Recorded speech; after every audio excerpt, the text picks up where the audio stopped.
So welcome everybody. We're glad to have you all here tonight. We have an interesting, a little bit different maybe, presentation tonight by Ann Ross. Ann's in California.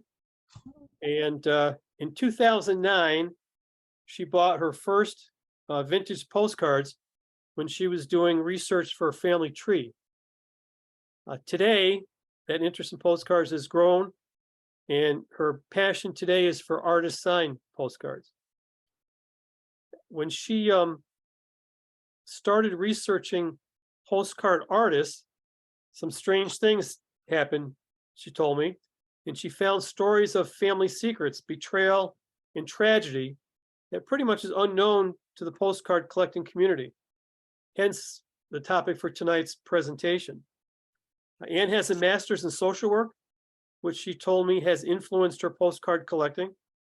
She has a blog, it's artist-signpostcards.com. It's in the chat.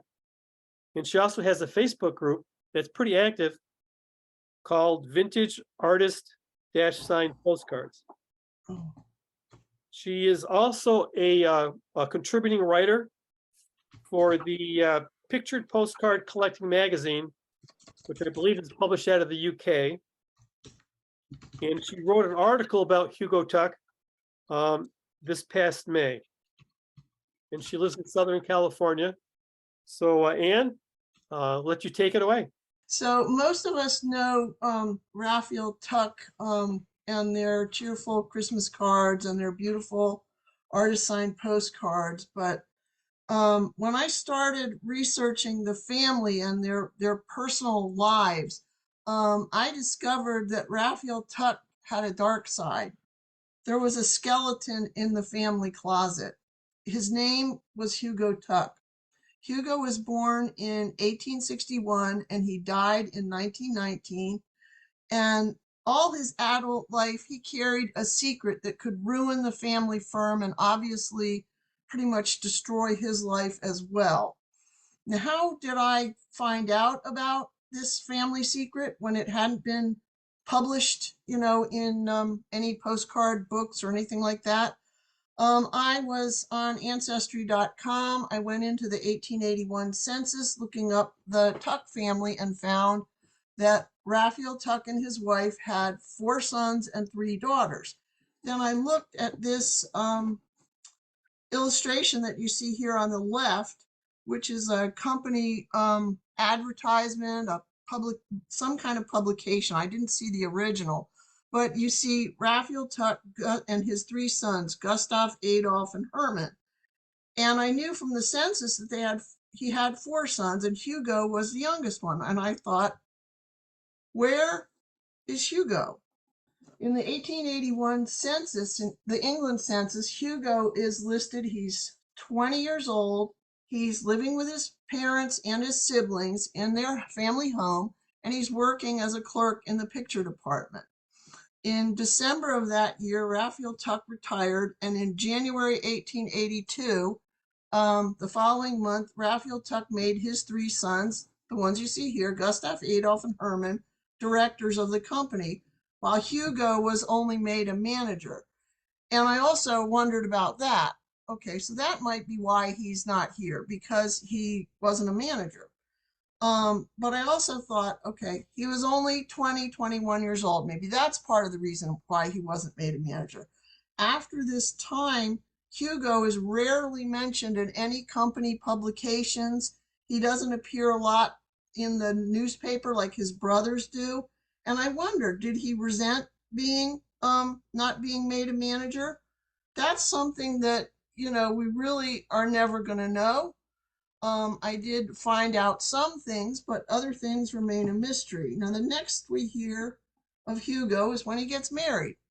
On Christmas Eve of 1896, Hugo got married in this lovely synagogue in St. John's Wood in London, which is a posh community of artists and bohemian folks. He married Rosette Louise Gottschalk, who was 10 years younger. She was 22 and he was 32 when they married. She was a wealthy merchant's daughter. and she was accustomed to a good life.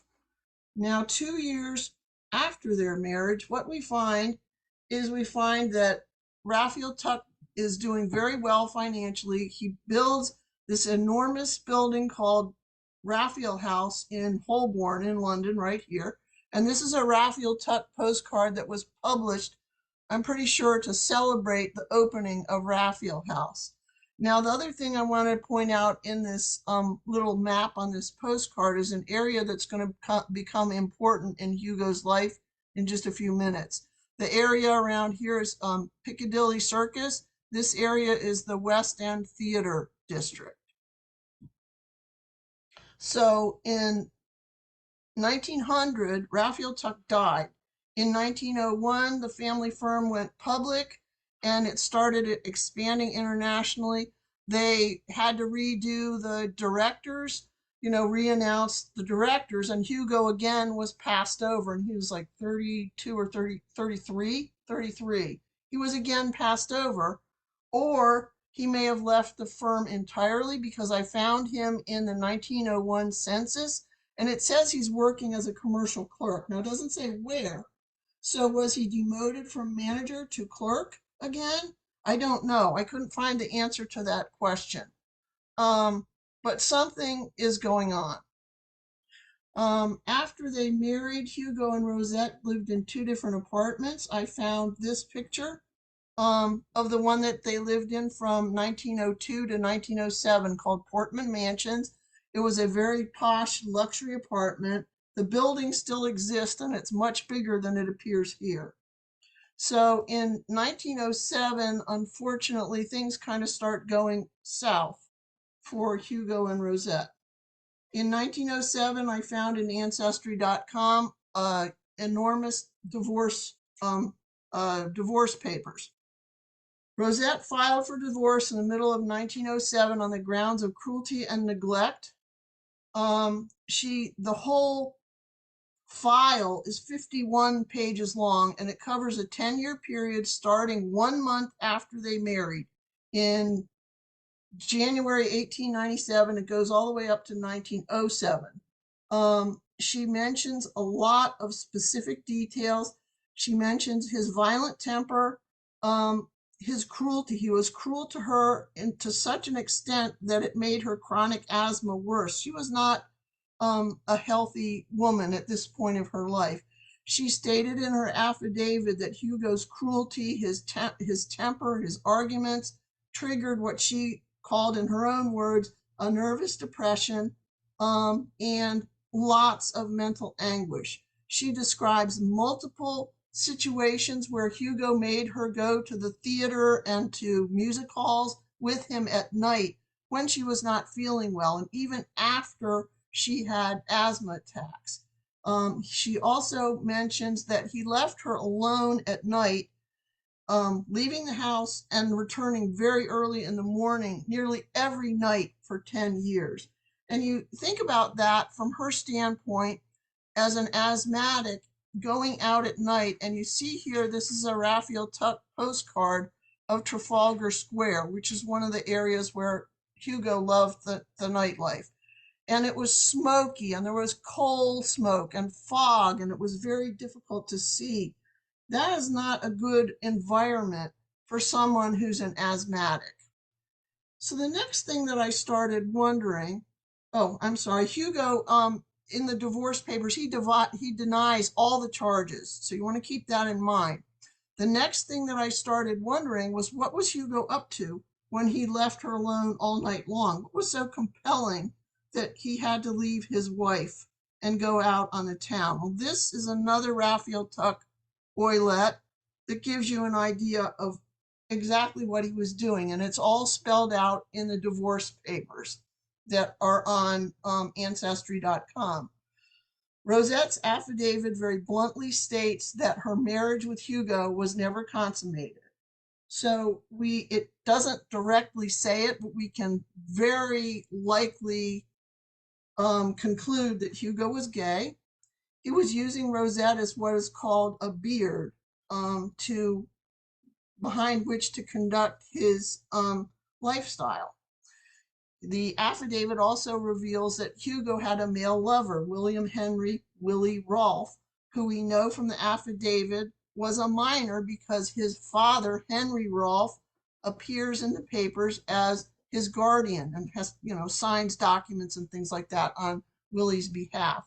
The affidavit is brutally honest, and it describes dates, times, rooms when Hugo and Willie met together, and it even goes so far as to describe the type of sex that they had.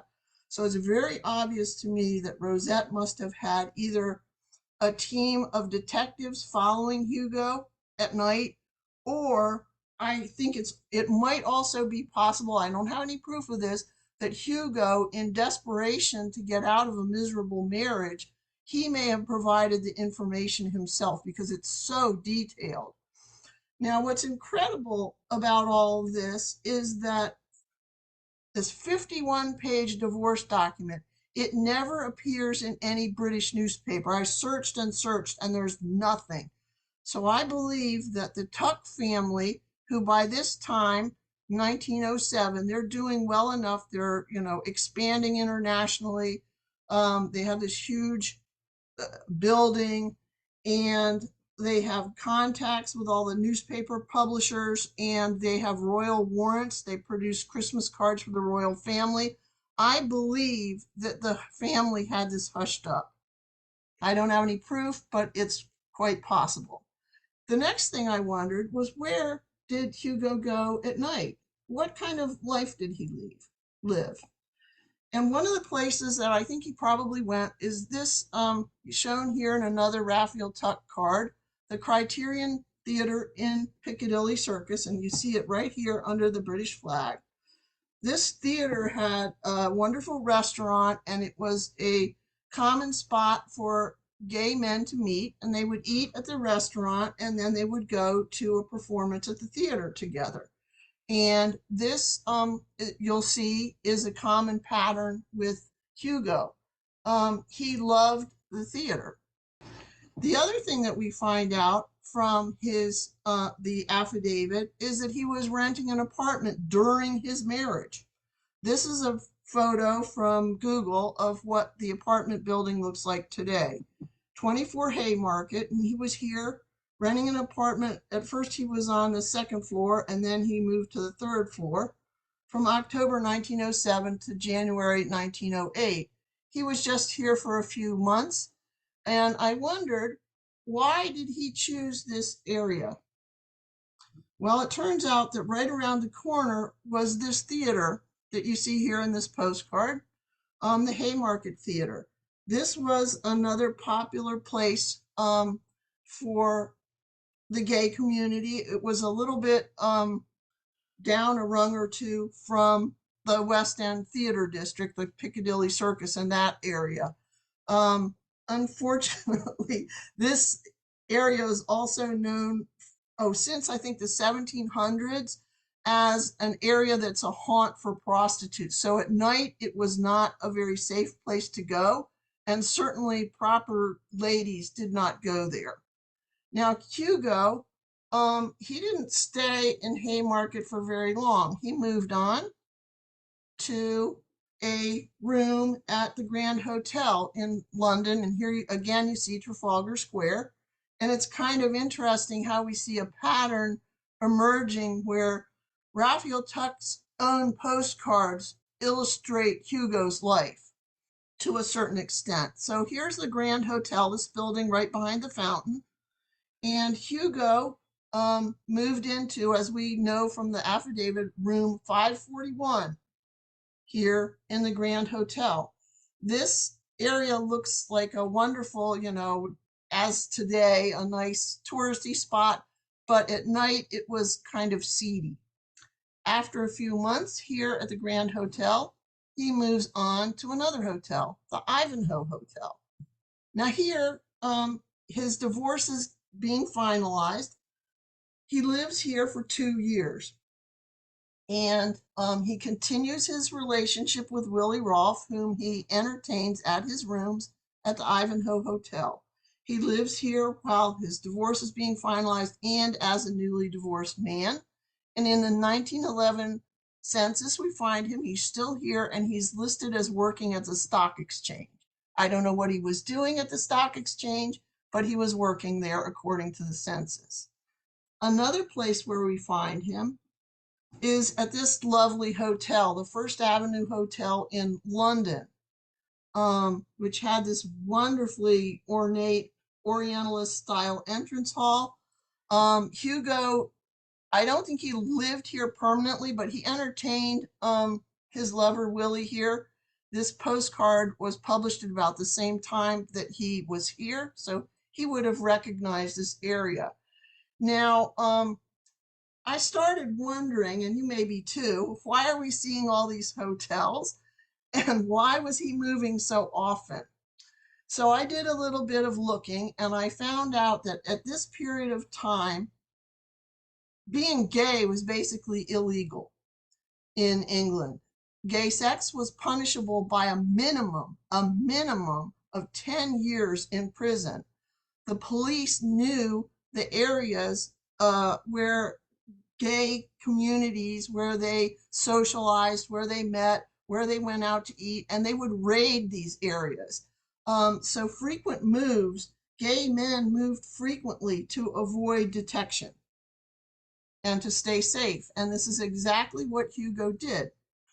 The next thing that I wondered was what was going on, current events in London around the time when Hugo was married, his divorce, that sort of thing.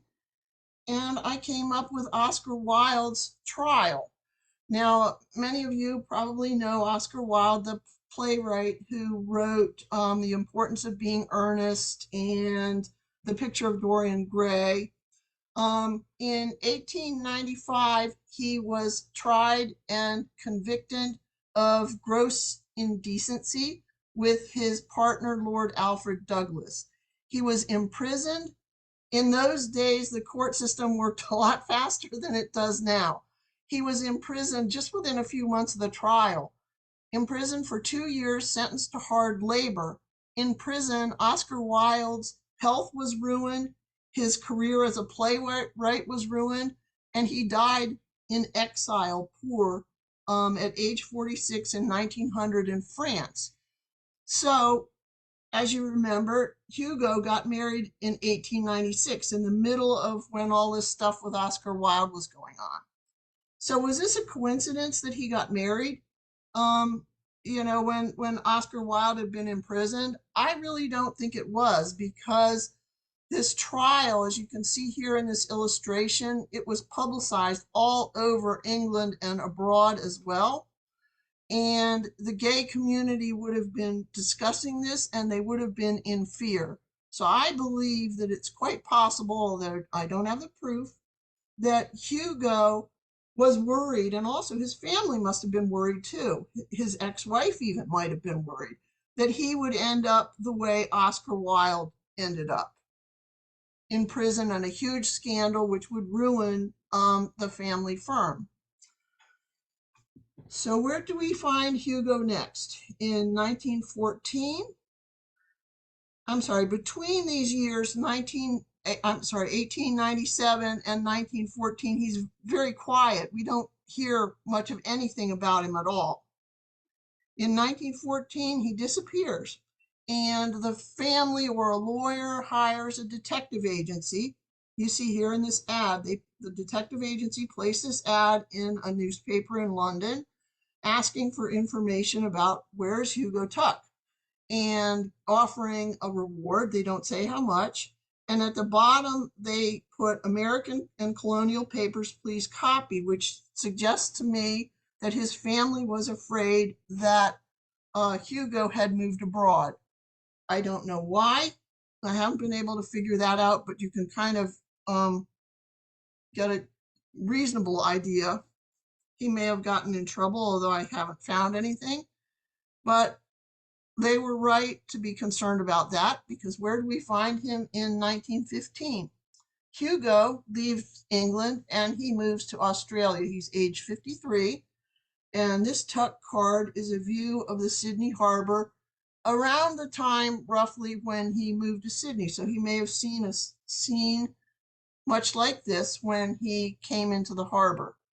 And we find him at a posh apartment here, living under the alias of Albert Spencer. He had a 5-bedroom apartment above this Studebaker car dealership. He apparently was on the second floor. The apartment overlooked Hyde Park. He had a synagogue right here. And this was called at the time a luxury apartment. And I wondered why, how could he afford, when he moved to Australia, how could he afford a 5-bedroom apartment? Whereas in London, his London apartments, like the one we saw in Haymarket, was like 1 bedroom and a sitting room, or at most 2 bedrooms and a sitting room. So the answer to that we'll come up with in a few slides. So here's another view of his apartment overlooking Hyde Park. It was a very nice environment. Unfortunately, Hugo's stay in Australia did not go well. April 12th in 1919, his landlady found Hugo lying on the floor in a pool of blood with his head bashed in. She called the police.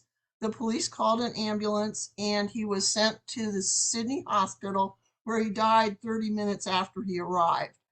And that set the police off first to search his apartment and to see what they could learn from the apartment.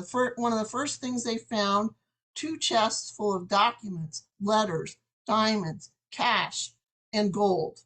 And one of the police officers read the letters and the documents, and he learned that Albert Spencer was in fact Hugo Tuck.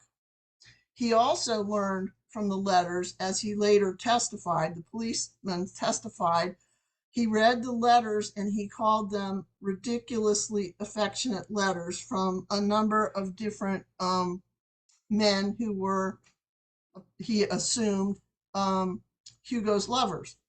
And from those letters, he stated in court, the policeman, that he determined that Hugo was addicted to unnatural practices.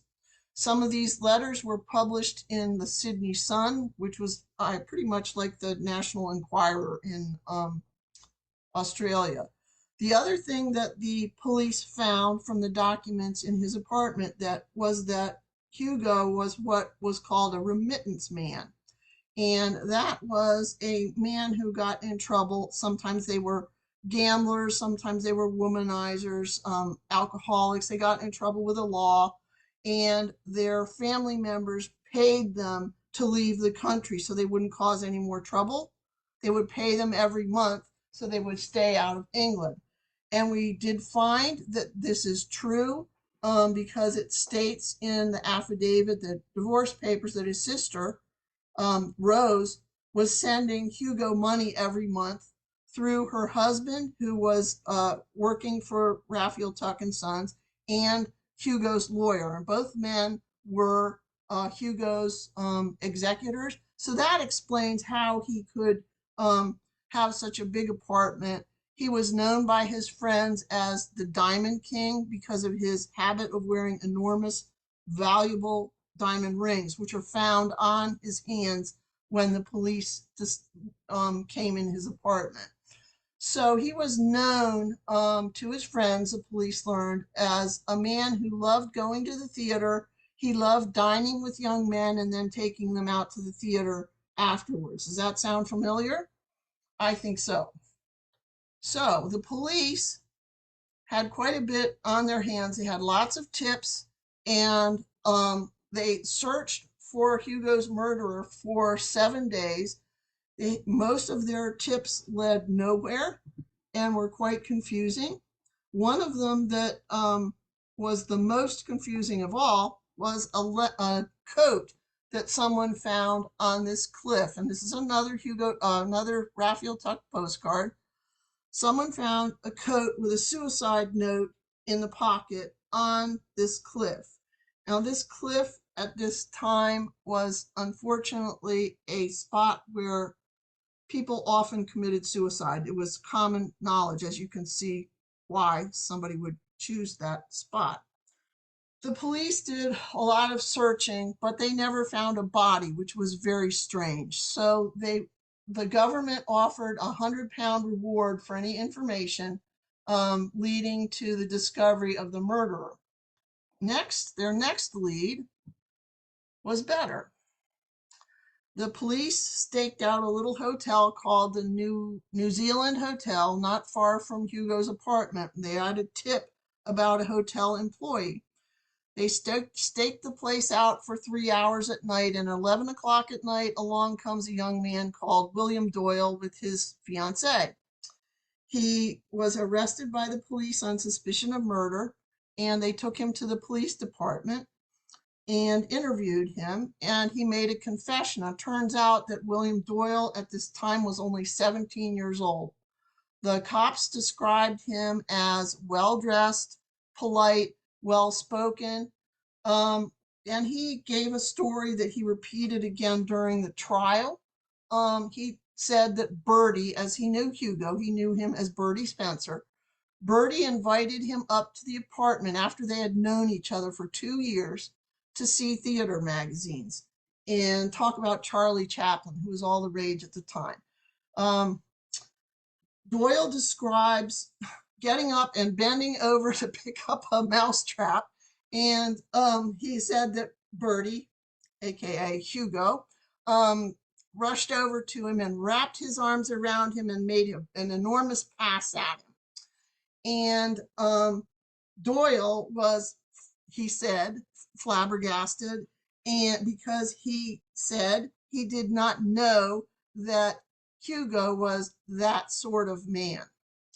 He obviously he said he got upset. He warned Hugo to stop and let go of him, but Hugo did not listen.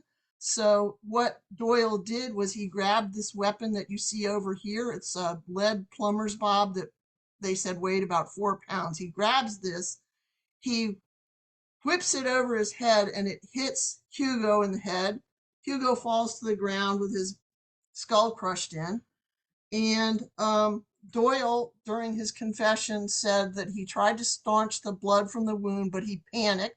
He ran into the bathroom. He tried to wash the blood off his trousers, and then he ran out. Now, he had to pass down the stairs and through the hall where the landlady's apartment was, but no one saw him leave. He forgot to turn the water off in the bathroom.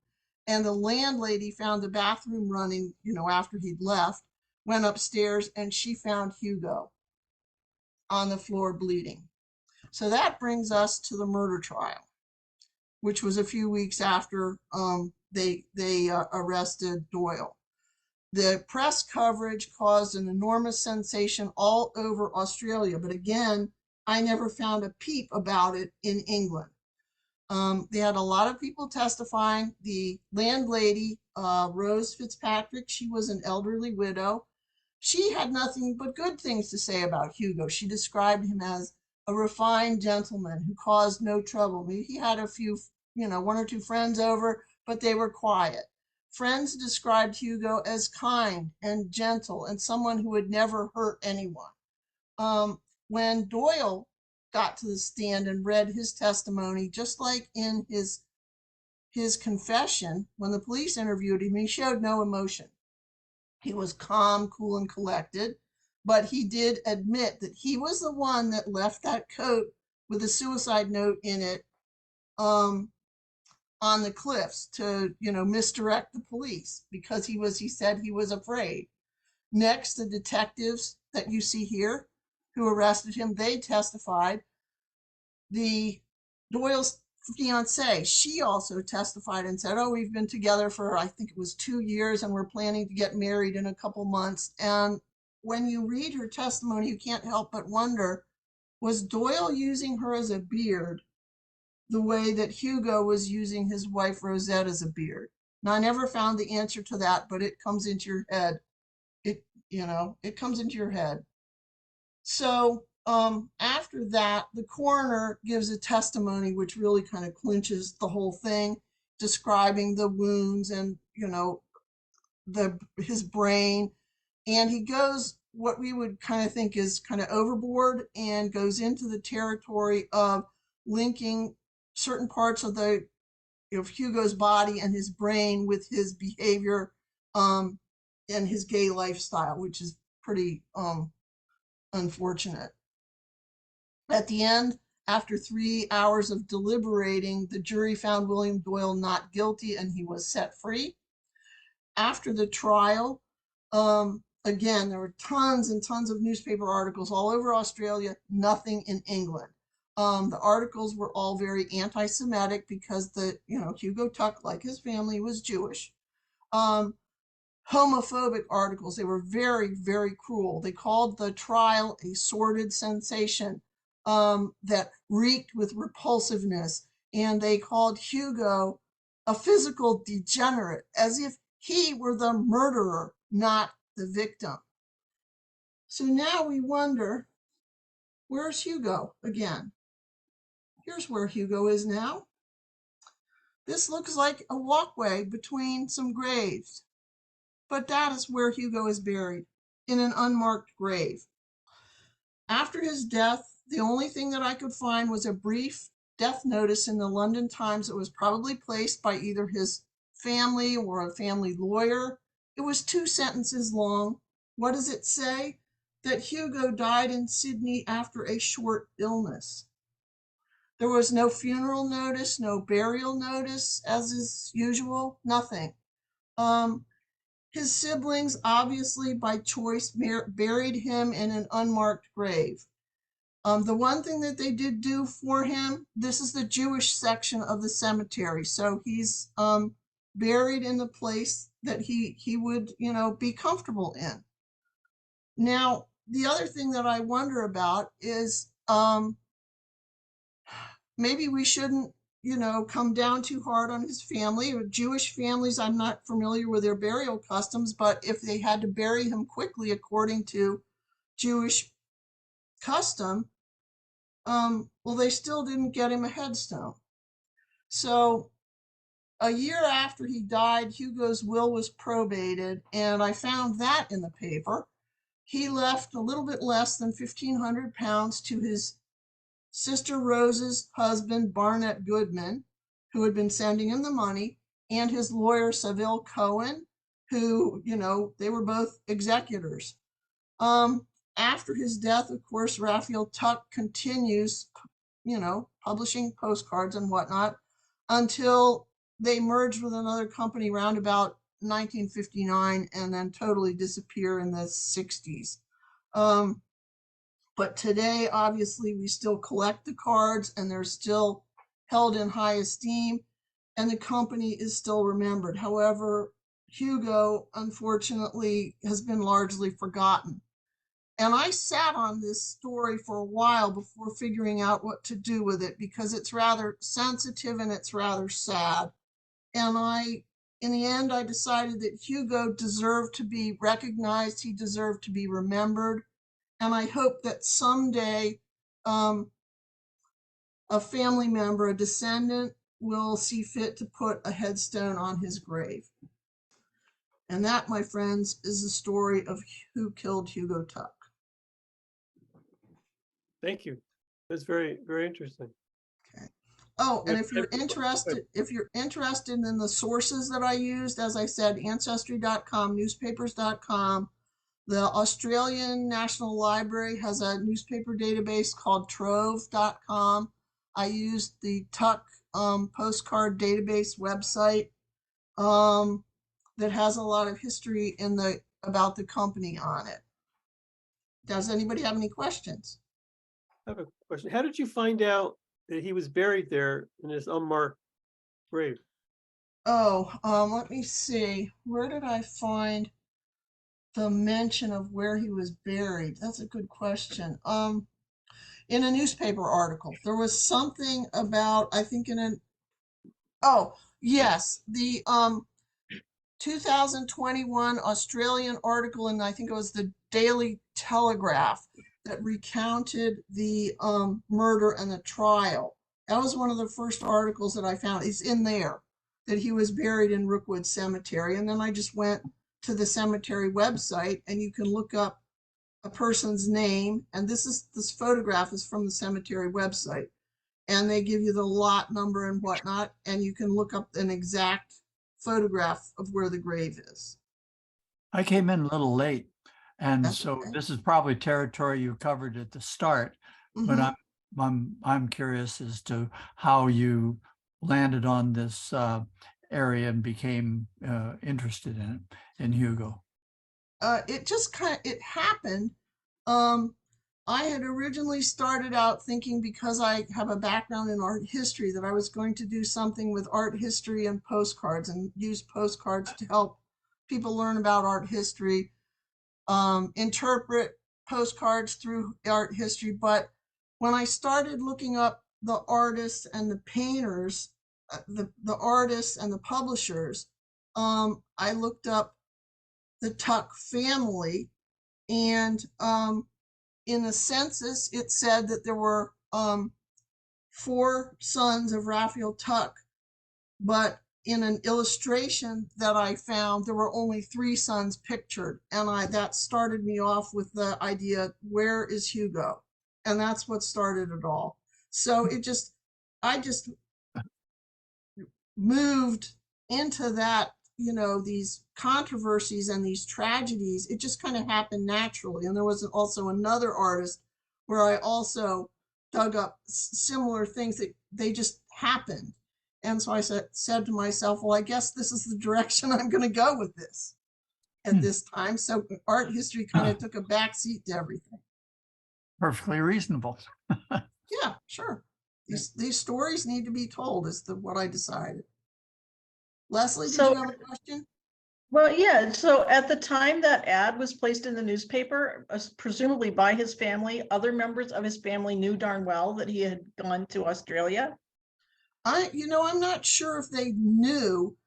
There must have been some kind of, perhaps what happened is that as the result of that article, they got a tip, and maybe they talked to Hugo before he left for Australia, and somewhere along the line, obviously, they made some kind of agreement. Okay, we'll pay you X number of dollars a month if you stay out of England. But I don't know, did that happen before he left or after? Most likely, before he left, seeing as how it's so hard to, take a ship all the way back and forth, and they would be letters and whatnot.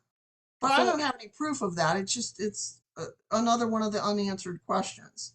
If they were sending him money, they knew where he was. Yes. So they must have made some agreement. Now, I haven't pieced it all together yet, but enough is there that that you can tell. Something like that. Some arrangement was made. How else would he have been able to afford a 5-bedroom apartment when everybody who testified knew him as a man who didn't work? Yeah. So what's the chronology again? When was his divorce finalized, and when did he disappear? 1909, or is it 1908 when the divorce was 1909 when the divorce was finalized, and he disappeared in 1914. So there's That's kind of a long time. Yes, there's a gap when I couldn't find any information.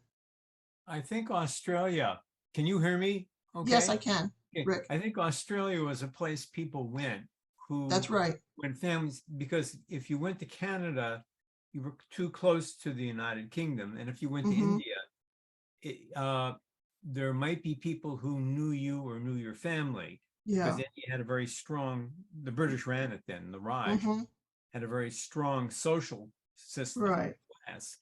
But going to Australia, which still had a reputation for being the backwoods and also a former prison colony, that's where Britain sent all the worst criminals, was a place to go to disappear. And less likelihood of a connection being made or meeting someone new. Go ahead, I'm sorry. That's it. Yeah, you're right. Canada was a place where a lot of these remittance men went. As I said, the people who got in trouble gambling and alcoholism and that sort of thing. And the other artist that went to Australia because he had trouble with alcoholism was Phil May. But that's a story for another Yeah. another Zoom. And another thing, it strikes me as kind of weird that you just have one of those plumber's weights hanging around the apartment. Yeah, Yeah. I didn't mention a lot of that because I had only so much room for stories. The story behind that plumber's bob thing was that at another time when William Doyle was in his apartment, Hugo showed the plumber's bob to him and told him this story that when he was in another country, I'm not sure whether it was France or England. I don't think he said.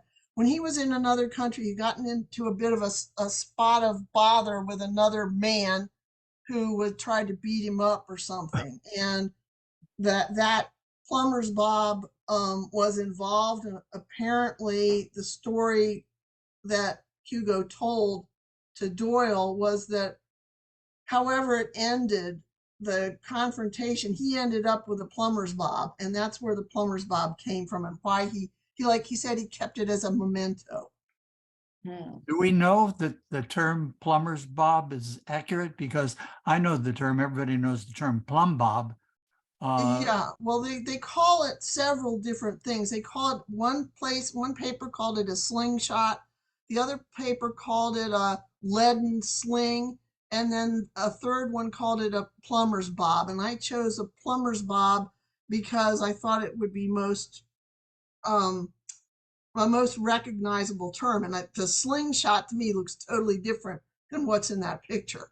Hmm. So there were three different terms for it. Which of them is Here's actually, four. pardon me? Here's four. Plumb There you bob. go. Yeah, I think plumb bob is probably the shortened version of plumber's bob, Well, most likely. to put something in plumb means Right, to it's put it in a lined. Yeah, vertical, not yeah. necessarily associated with any profession. Mhm. Anybody, a plumber or a carpenter could use it. But that weapon did serious damage. Like his skull was That crushed is in true. several different places. It did serious damage to poor old Hugo's skull. Did you ponder whether or not, I mean, I was a little surprised that they found all kinds of diamonds and money and so on and so forth, that Doyle didn't take advantage of the situation. Maybe he was just distraught and maybe he told the truth. I don't know. I think, yeah, that seems to be what people determine because they said they declared him not guilty, and he claimed he did everything in self-defense, and if he had been after money and whatnot, he certainly would have. Oh, I know he did try. Remember, there's a place in the testimony. I left this out again because it was too much detail. There's some business about some pawn tickets were found in his apartment, and they led the police to Hugo Tuck because he had grabbed Hugo's watch and in his flight from the apartment after he hit him on the head. And then in the trial, Doyle said that he grabbed Hugo's watch by mistake, thinking it was his own watch. Now, I don't know whether that's true, but a couple It days isn't. after the murder, he pawned the watch. So that's the thing that connected Doyle with Hugo Tuck. But did he? Why didn't he try and steal anything else? I don't know. You're probably right that he panicked and he just ran off. He tried to get into this in the trial. He said he tried to open one of the chests to put the watch back, but he couldn't get it open. So Oh, boy. I'm not buying it. Yeah. yeah, and the other thing that I found, and I didn't talk about this because I'm not sure it's the right William Doyle. That's a pretty common name. I found about a year after the trial in the Australian papers, a person named William Doyle was arrested for burglary in multiple houses, stealing all sorts of things from multiple houses. But I wasn't sure that it's the right William Doyle, so I left it out. Who knows? I think being gay in United Kingdom ceased being illegal what, in the 70s or 80s. 60, so And, I'm not really sure. I'm no expert, but it was quite recently. a long And time. I was listening to an interview with John Le Carre several Mhm. years ago, and he talked about how a lot of the most successful spies who worked for the Soviet Union, who were British, Hmm. had been gay, and they were very susceptible to blackmail and different types of persuasion. But Le Carre said that the other thing these men had learned how to do was to lead a double life, because Right. that's how they stayed out of prison, was to lead a life where they were a very honorable, presentable person, like Sir Anthony Blunt, who was the Queen's surveyor of pictures. Yeah. Yet on the other hand, the other lifestyle they had was against the law and would put them in prison. And so they knew how to lead two lives. They had to for the duration of their lives in order to stay free. Yeah, and I look at that from my experience as a former social worker, that must have been horribly stressful, to not live an authentic life, and to act one way in one circumstance and another way in another, and just not being able to be open about who you love. It's very, very stressful, and how hurtful. And that perhaps Hugo, his anger towards his wife and all the, vitriol and whatnot, may have been underneath because he was angry at society. Maybe it didn't have anything to do with him not being a director. Maybe he was angry at society. He was angry at having to be married and shield himself in that way. But, we don't know, but that certainly is possible. So even though, the divorce affidavit and all the papers depict him in a pretty bad light, when he moved to Australia, there were all sorts of people that had kind things to say about him. That was really fascinating. It's Yeah. just Thank to you. see how the late Victorians and early Edwardian families dealt with this. I mean, the social system was so strong, and also the Jewish community in London was very tight-knit because of Mhm. anti-Semitism, and Right. had a very strong social structure, and they were based Mhm. primarily in St. John's Wood and Golders Green, Ah, see, I didn't know that. which Okay, is not being North London. Jewish, I didn't know that. But especially Golders Green, but Mhm. St. John's Wood had a large population Okay. with, All right. again, they were all the victims, no matter how hard the Right. ladder went up, you were still Jewish. The upper class Brits who weren't Jewish were always some of the most bigoted anti-Semitic people around, even after what they saw happening to the Jews in Germany. Yeah. They remained that way. And so the Tuck family were part of a different world from the rest of the upper class Brits. Yeah, so they had, the anti-Semitism and the homophobia at the same time. But, the other thing that struck me was that Raphael Tuck was very open-minded and a very clever businessman, because he went outside of the Jewish enclave and the Jewish community, Jewish way of maybe doing business. And in, I think it was 1871, they became the first publisher of Christmas cards. And that's what they founded their company's success on, was Christmas cards. But they were So they still were Jewish. amazingly resilient, and one of the, a limited number of Jewish families to become international, business. They had how many offices? Berlin, Paris, London, New York, and Montreal. 5 offices, at one point. So they were very, very successful. And, as you could see from all the pictures, that Hugo was very accustomed to living a very good life. How did you find all these details? I mean, sometimes I go to Ancestry, I couldn't find anything. Oh, I clicked on, first the census part, and then there's other parts, the immigration, passenger lists. I clicked on that. I looked in there. But the, I, but pardon the me? census is United States, no? It's the United States, London, Mhm. England, United States, England, I think there's Canada. So there's more than just the United States. And then I looked at marriage and divorce records, and that's where I found all the affidavit and that enormous 51 pages of documents. So that was a real treasure trove there. And then, of course, the Australian newspapers. Oh, and if you're curious about what magazine my presentation appeared in as an article, this is the magazine, the May issue.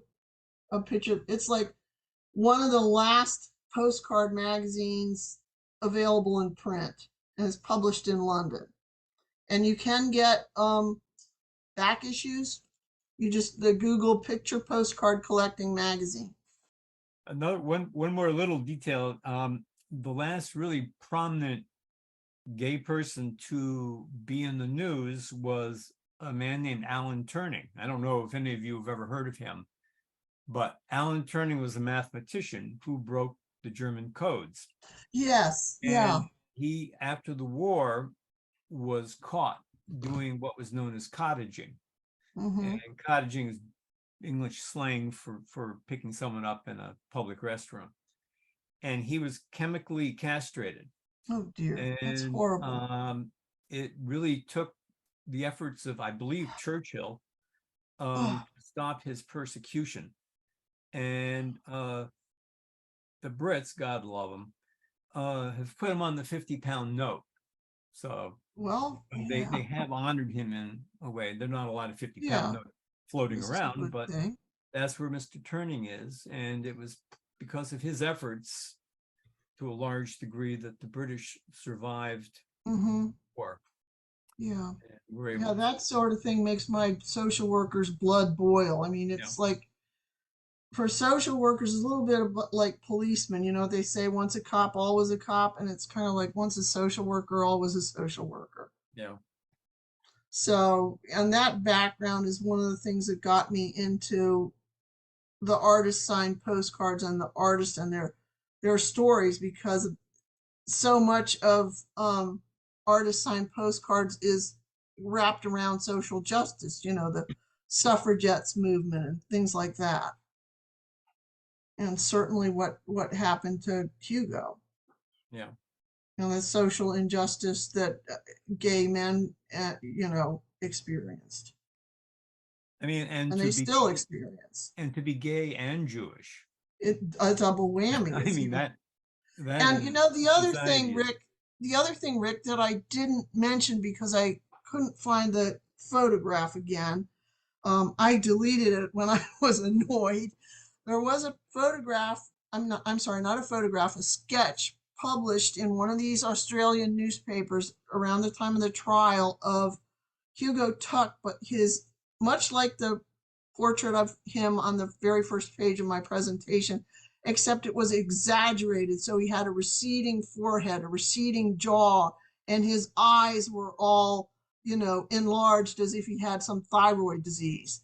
And, it was obviously an extremely distorted image to portray the, idea of, okay, so he's a gay man, so he must be this depraved individual with psychologically damaged and all that sort of thing. And I got so angry that I deleted it. yeah. It was just horrible. And I had thought, well, maybe I should have looked it back up and put it in my presentation. I said, no, I don't want to remember him that way. I want to remember him as that first sketch, which Well, is, they did do a lot of stereotyping. yes, exactly. That's I exactly mean, the right. Germans weren't the only ones who did that to Jews. Yeah, sure. And That's right. in United Kingdom, a Jew looked a certain way, Yeah. and that The rag lasted and bone man. that happened a long time. And I can remember that as a kid, seeing pictures of Jews, Yeah. you know, it was the Mhm. usual crap, you know, it Yeah. was just part of their society. Mm-hmm. Yeah. Hey, Ann, this is Ashley. I just want to thank you for using your background and your passion for finding out and telling people stories and making it right in the best way you can. Thank you. Thank you for bringing that in your passion for this story. It's important to tell Yeah. I these things and to remind all of us that, you know, those things that happen then can still happen today if we don't watch it. Yes, So, and exactly. it's, Exactly. you know, it's, I thought I got a little bit tickled as you're going through when you said, and it just happens that the Tuck company itself printed postcards that I can like use to illustrate this story as to where he lived. I mean, that's a interesting irony Yeah. to the whole, but yeah, Yeah. well done. I'm glad that you didn't sit on this story. Thank you. Thank you.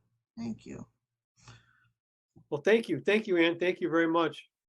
It was very interesting. We appreciate it.